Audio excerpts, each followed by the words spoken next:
And then I opened up a flagship store where I housed 9 other brands in the same space. This was not too long ago.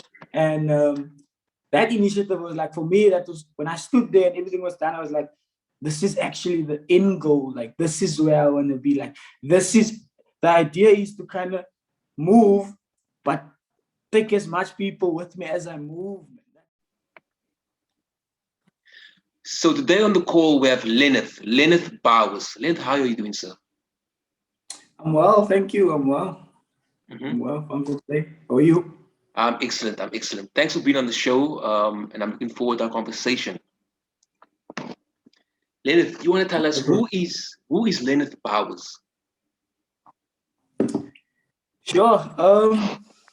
I think firstly, just an enthusiastic person. I think more driven towards telling my story through what I do, and kind of like just a vibrant human being that goes through life very, again, enthusiastically and focuses more on what can happen in the future and prepare for that more. So former semi-pro soccer player, now in fashion, a brother, a nephew.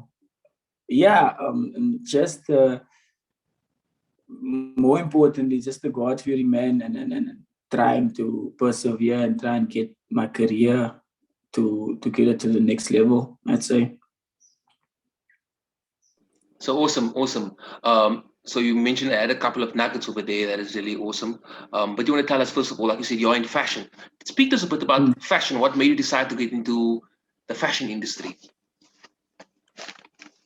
I think fashion has always been a part of me. I think wherever I really pushed or spent my time in, it doesn't really need to be fashion, but it will always be a part of me. I think it's just coming up.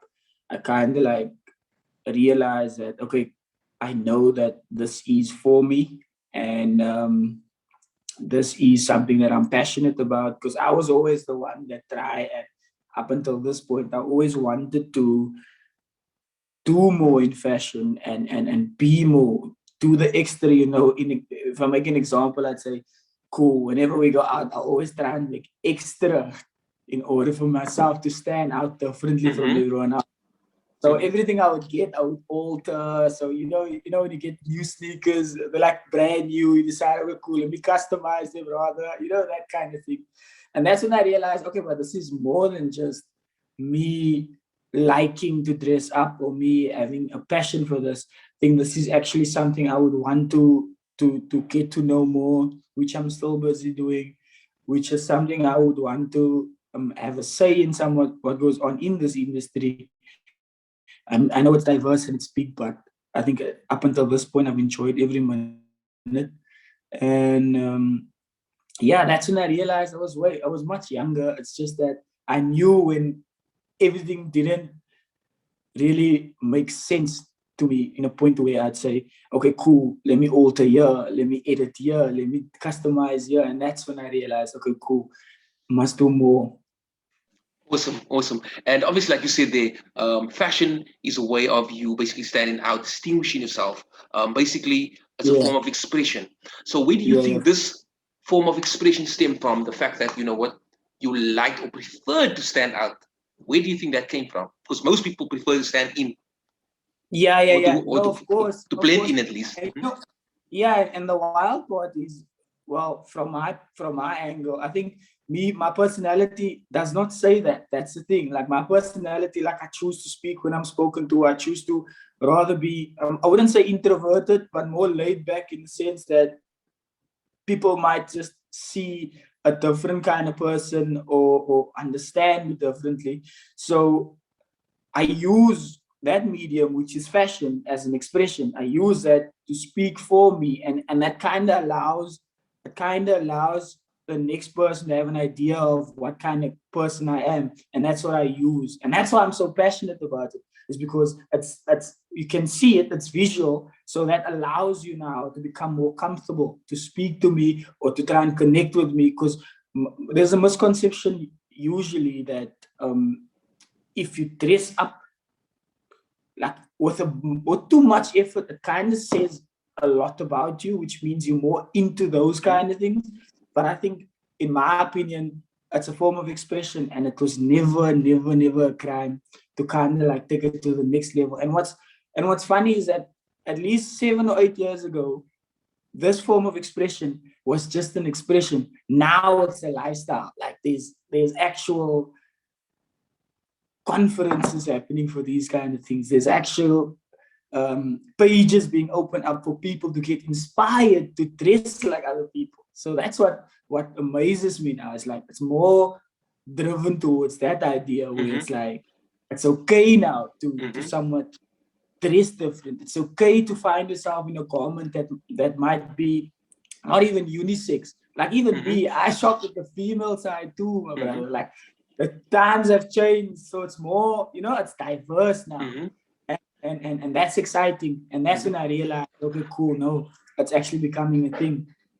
Nice. I like the fact that you said, you know what, in fashion, there's no categories, gender categories. It's ultimately what I can pull off. It's not about based on, oh, this is only what females can wear. So I like that idea because it's kind of going against, the norms or the brackets or the circles that we've all been put into the categories.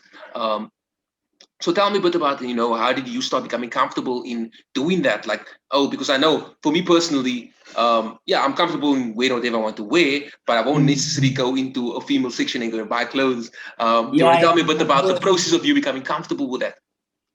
Yeah, no, it's more about, so I'm more into, I'd say I'm more, there's diverse type of hype, especially in Cape Town, because I can only speak for Cape Town because it's immediate. There's a diverse kind of hype. I would say the biggest hype would be sneakers, of course. When sneakers drop, it's crazy. People are going crazy. They don't really mind. And what's worse is most or majority of the sneakers, when it drop, well, the title of a sneaker, it says clearly that it's a woman's sneaker, but it becomes dead stock in the sense that guys also buy it. They also rock it. They buy it to resell it. That's also a game on its own. Well, for me, it's like in fashion, it's completely the same thing for me. It's completely the same thing, whereas you kind of like know the only way for me to get my hands on something like this, I would ideally say, let me go physically to check. Because sometimes you can buy a female item, which technically doesn't look that female, online, but you kind of want to fit it on. Like I'm more of an old school type of person. I want to go to the shop, bro, and then those and times like these, like we are in now, doesn't allow for me. So I kind of I want to do that. I want to style it with something else. I think there wasn't a point where I realized where I'm like, okay, cool, I'm comfortable now. I've always been. It's just it becomes okay now, and the more it becomes okay for everyone else, the easier it is for us.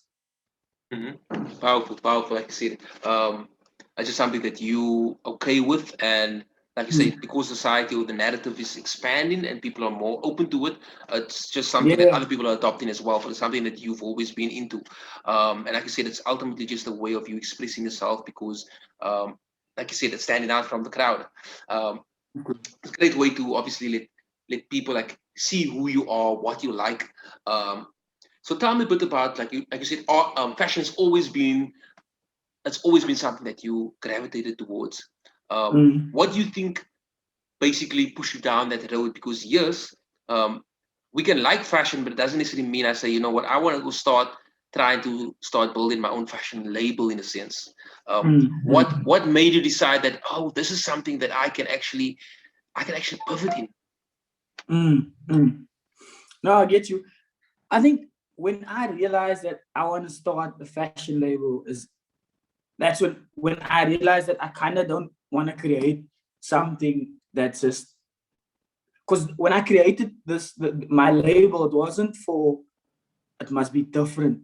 Like that was never the idea. It was more of a movement in the sense that the brand represents a certain type of individual that's more driven, that's more motivated. it doesn't marginalize the generation or move people away from the generation. It's more about starting a pack, starting a tribe, in a sense that we are now starting to believe in ourselves, and we are now starting to move in a different era where it's kind of now, it's okay for us to somewhat look the same and dress the same, and those are the people that we need to relate to. And for me, the journey has been great. I mean, when I realized that it's actually serious was when I started getting approached by people to tell me that, yo, would you want to showcase at my fashion show or at our fashion show? We want to do a write-up on you, on the brand. We want to shoot a campaign. And those, and these are all like most international type conversations. And it's wild because I knew that, okay, cool, we got a good thing going, but I never realized that I can somewhat take it to the next level, in the sense that I can always fall back on this, or I can make it a career even. So things went on, and the brand started developing, and obviously the brand became more intact with other brands, started getting questions from other brands or brand owners to be like, yo, can you give me some advice? I'm like, me give you advice? What do you mean? Like, and I mean, for me, because at first it was just fun for me. It was just like, I love doing this. Now you out here trying to ask me for advice. What am I doing? That kind of thing. So it started working. And then I opened up a flagship store where I housed 9 other brands in the same space. And this was not too long ago. And that initiative was like, for me, that was when I stood there and everything was done, I was like, this is actually the end goal. Like, this is where I want to be. Like, the idea is to kind of move, but take as much people with me as I move, man. That was the idea. So those kind of things made me excited. Yeah, I would see the diverse kind of people stepping into the space, coming to us, can they showcase their stuff? Those kind of things. And I started realizing that, oh shit, there's actually people that know me that I don't even know. And it's wild. It's a wild feeling, but I guess that kind of like made me learn more about myself. And it also put me in line with where I'm at right now, to be like, okay, maybe I've reached a step further. It's time to act a bit different in a more professional setting, when I realized, okay, but this is actually serious. Started protecting the entity more, started working on more of the finer detail, like copyright, those kind of things. At first, it was just me printing on a t-shirt, my friends, now it's a different conversation. And yeah, we started doing that. I showcased that just as I moved into the space. I showcased that SA Menswear Fashion Week. That was wild. For me, I was like, because I always used to attend the show. So for me to showcase there, it was like, this is crazy. Well, it was a digital show, but I had to physically go showcase the stuff, and that was an amazing experience. I got approached from international companies to kind of do the same kind of thing. But obviously the times what we were in or are still in was a bit difficult to adapt to these things, because obviously there's things that needs to happen in order for me to go there. Then just developing that and strengthening the idea more, working in line with other brands to develop the idea of this brand, to make it stronger. I'm more into, when it comes to like collaborations and working with other people, I'm more into things that the norm doesn't you won't often see. Like when a clothing brand does a collaboration with an electronic brand to design some sort of keyboard or something, like that's more where I'm leaning towards, to kind of change the narrative, change the game, and have a say in what goes on, like I said in the beginning. And that's it. That's how I came about it. There's obviously more to adapt on, and more to even unpack on the story, like from the beginning. But I think we're gonna need 2 or 3 days to speak. Awesome story, awesome journey so far. I love it. I love the fact that you said it just been moments of poverty, and like you said, also identifying that ultimately you don't want to eat alone. You don't want to get to the table and have to be there alone. You're trying to bring people with you. You understand? Trying to build people, and that's ultimately a really admirable job to take on, to say, what, I want to be able to support other people on my journey as well. What I learn, I want to guide some people who's new or fresh in the industry as well. Tell Yes. me, so when you're starting out, yes, it's easy to start a label, right? Everybody can do it, or anybody can, like you said previously, before you even had any copyrights or trademarks or things, or just out printing. Anybody can. Like me right now, I have on my my business name printed on my T-shirt. Like, just anybody can do it, basically. So Yeah. we know that doesn't make you have. That doesn't mean I have a brand, right? Yeah, That of other people course, want to yeah. buy. So speak to me a bit about what was the elements that went into creating a successful brand from the get-go, because it wasn't just simply you saying, you know what, I got a good name, or this looks nice, because anybody else can do it as well. You understand? So why do you think your brand was able to basically rise up, initially at least? I think it's funny that you say that anyone can print on a t-shirt, because I always say that. I always tell that to people. Whenever I share my story or even just unpack something small, I kind of just say that anyone can do this. Guys, let me tell you that anyone can print on a t-shirt, on a hoodie, or whatever. Like, even if it's the wildest designs. Like, I've met people that don't want to start a brand that's crazy with designs. And it's more about, but those people know that it's not just about the design. Like, it's not just about me actually coming into my space and designing something and having it taken to wherever and printed this thing out. And now I kind of need to rely on people. So it's more of a journey that you need to take pieces out of, and you need to focus on each piece. At first, I was just winging it. To be honest, I was winging it. So that's my honest answer. I was winging it at first. As the journey continued, I kind of like realized, started doing my research, started looking at people that I admire. Might not be immediate people, but on the internet, people that I always found inspirational. Started looking at what do they focus on more to kind of develop the brand, did my research, came back to myself and looked at what I have, looked at the type of people that's buying into my concept. How can I protect them? How can I make sure they're always coming back? Those are things I looked at. How can I make sure that this is an investment piece? Because me personally, I wouldn't want to buy something I wouldn't wear. I strongly believe in that. Look at, it must be an investment piece. Look at the lifespan of it. Look at the value. Can the value increase? In order for the value of a garment to increase, you as designer or as the creative director, as responsible for this garment or selling it to a client, it becomes your responsibility to make sure this becomes, the value of this rises. And how that happens is you need to do more so that this brand can still remain relevant and be seen more, so that people can know, oh, but this thing is growing, which means I have a piece like this. And it's wild because, just to go off topic a bit, like, it's wild when I say this because I've met someone before, well, once, probably thrice, I'd say.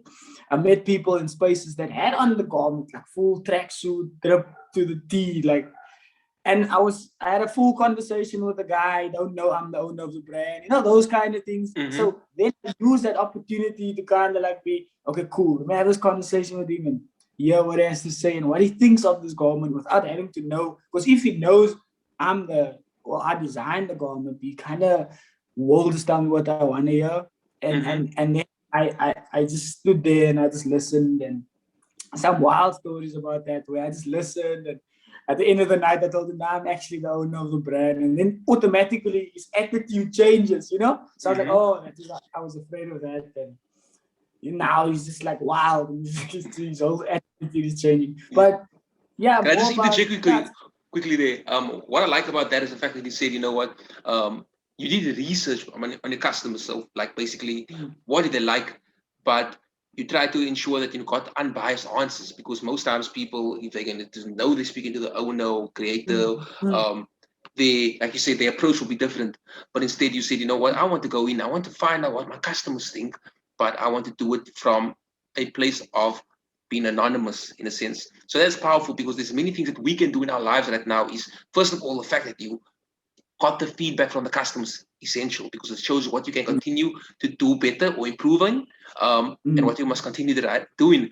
So that's important. But the second thing is that looking at, oh, how am I getting the feedback? Because some of us, we ask feedback from our family, our best friends, and they just telling us what we want to hear. Oh, you're so good, and they just hyping us up, and we just live in this perpetual cycle of going around and around and around, not getting the results we want because we think we're the best because your mommy told you, your brother told you. So it's great that you use that route in a sense. You want to continue?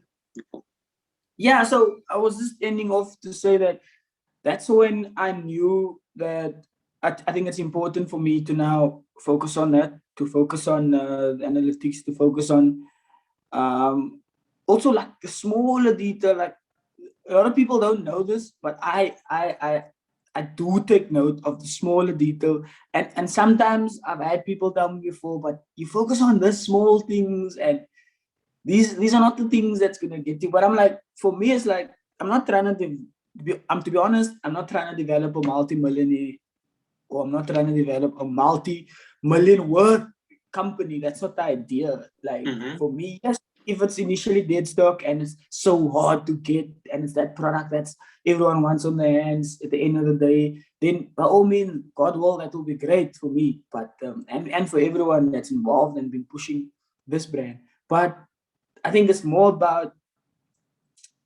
where I can see the difference happening, like I look at from what sides of the world are people buying the garment more, how often do they come back, where's the hype really at, what's the age group of the people that actually wear the garment, those kind of things. And I kind of summarize all of these things in front of me when people are sleeping mostly, and I sit and I look at these things and I kind of want to focus one by one. Okay, cool, how can I impact and make sure this remains happening? Like how can I make sure that this is my market? Because technically, I'm gonna be quite honest with you, I said it from the beginning and I say it again, I don't have a target audience.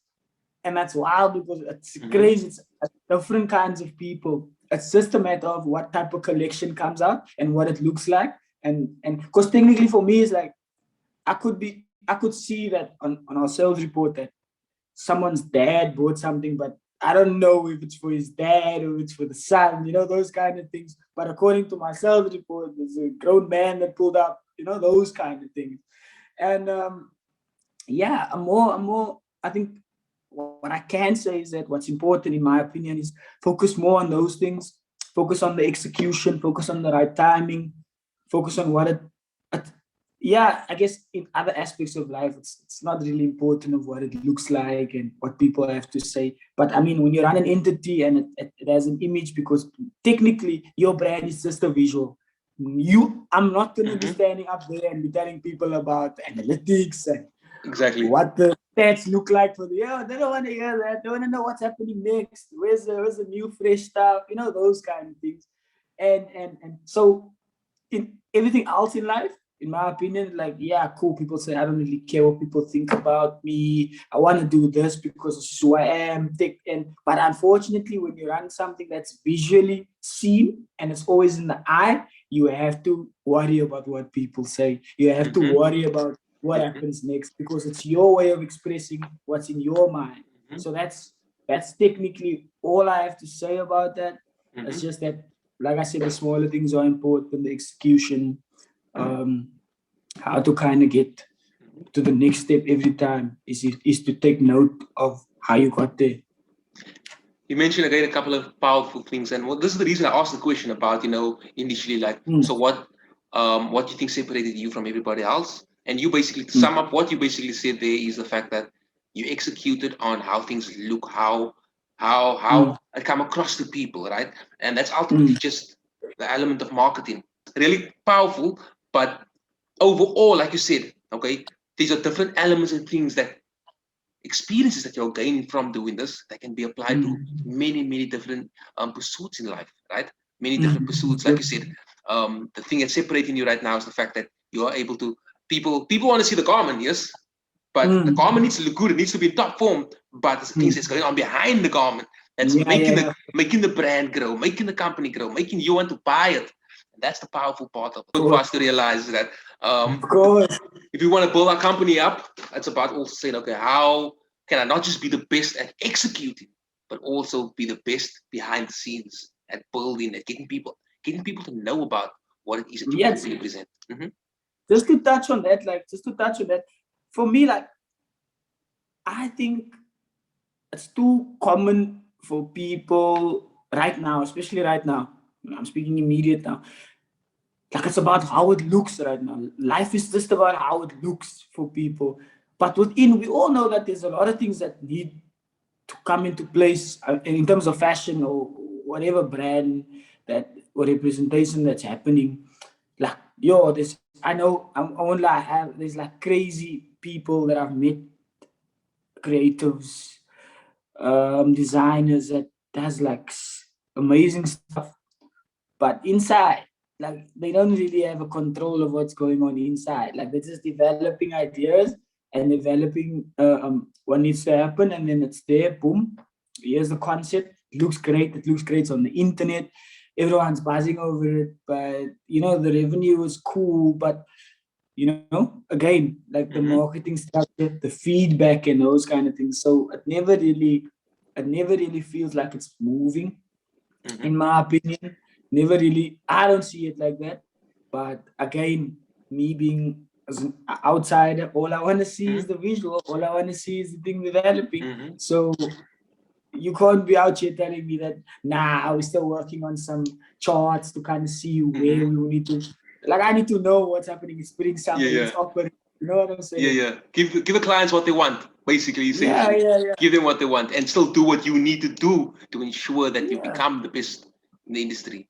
And then also, I know you mentioned that you were semi-pro footballer before. Do you want to speak to us a bit about what you think are the core lessons that you got from that you applied to this journey? Yeah, I've always been football. I've been a football fanatic for the longest time. Like, it's in my family, it's in my blood. I've always loved football. Like, at some stage, I was kind of serious. At some stage, well, now it's just like a social, not necessarily, but I focus on. I try and be as much as serious as I can be. I just don't. I don't push my time towards that anymore. But I think that journey specifically taught me patience, which I'm trying to develop at this point. Perseverance, and also to know when the right moment is. I think that says a lot about my personality also, like to know when the right moment is. I'm trying to analyze that for the longest time, and I'm trying to focus on, like, is that really who I am? And to know when the right moment is, and to develop a skill set, in the sense that if I break down the term know when the right moment is, to know when it's my time, to know when it's not my time, to know what's for me, to know what's not for me. And that's the difficult part. The hardest part is to tell yourself that things are not for you. Trust me. So it might look like this can actually work, but you need to look at how it can flip back and make it even worse. And I think I have all the right to say that, because I've put myself in certain situations where it was great, and then certain things happen, and then it doesn't come out the way I would want it to come out. And then look at myself and blame myself. And that's when I go into that mode where I'm like, oh, I have to restart again. And sometimes it's not restart, it's maybe just like, go back to the starting point and start again, And yeah, that's what football taught me. I can't really unpack much. I choose not to, because I think this is not a topic of conversation. But I think it definitely learned me that more about life than anything else. Because if someone's really passionate about it, they would also agree with me in saying that it teaches you more about life, because there's certain moments that happen in the beautiful game that make you feel that,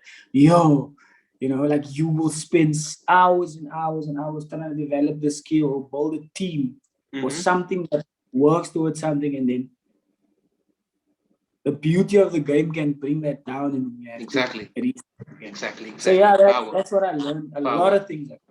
Power. And like you mentioned there, the thing is why I asked you about this is because, you know, what people don't realize is that every chapter in our life, right? It's not a chapter, it's not just empty. We don't just close that chapter, but there's lessons and principles that we can extract from that. The fact that you even just said now that you know, you can spend hours, days, perfecting skills, perfecting a team, and then losing, right? Things don't go your way at the end. And that is basically the same principle that applies to business, the fashion industry, any sort of business, right? We can decide that, okay, this is the way we want to approach this or go with this thing. And you give everything towards it, and it might not turn out the way we wanted. But like a football team, what do? They don't say, okay, heads is down and now we lose this. No, we get back up. We say, okay, you know what? This didn't go out in our favor. We lost. Feel bad for right now. Tomorrow we're back at it. Okay. Exactly the same in business, right? Feel bad. Oh, it didn't turn out the way we wanted it. But how do we bounce back? Bounce back quickly. Learn the lessons. Let's see how we can put what we can learn from this. What we can do with the new results and information that we have. And that's important. Important lesson. And it's an important lesson for all of us, because when you want to win at the highest level, we need to be aware that we are also opening ourselves. We open ourselves to the possibility of losing, right? The possibility of failing. And no success is without failure, right? Without losses. Losses don't make you a failure, don't make you a loser, right? If you can disassociate from it. Most people buy into the fact that because they fell, because they failed, because they lost, they're now a loser. And they don't try again. Right? We know that principle says, I fell, so what? I felt bad, tomorrow I'm up again. It's a new day, it's a new chance to go after it again. And so powerful principle there, also powerful concepts you spoke about, the fact of persevering through it all. If you have a vision, go for it. Sometimes it don't work out the way you wanted, but you come back to the drawing board, determine why it didn't work out for you, and keep going again. Lenneth, I just want to say thank you so much for taking the time out of your day to chat with me, to share your journey in the fashion industry. And I wish you all the best. Thank you so much. Thank you so much. And all the best to you as well. Thank you so much.